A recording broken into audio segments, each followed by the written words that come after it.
Hit the subscribe button and press the bell icon to stay updated to the Tech Pod. Hey, what's up everyone?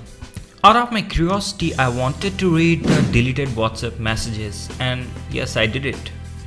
Whenever a message comes, there is a notification, and that notification is saved inside a file which is notification log. So we can read even the deleted messages from the notification log, as there is also the same message as a notification.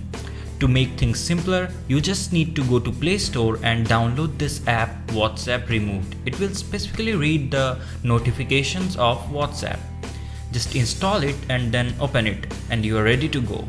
Give it some permissions. After that, it will run in the background, and whenever there is a WhatsApp message, it will just copy the message from the notification log file and keep it saved inside it, so that whenever a message is deleted, you can just open up that app WhatsApp Removed and see the message.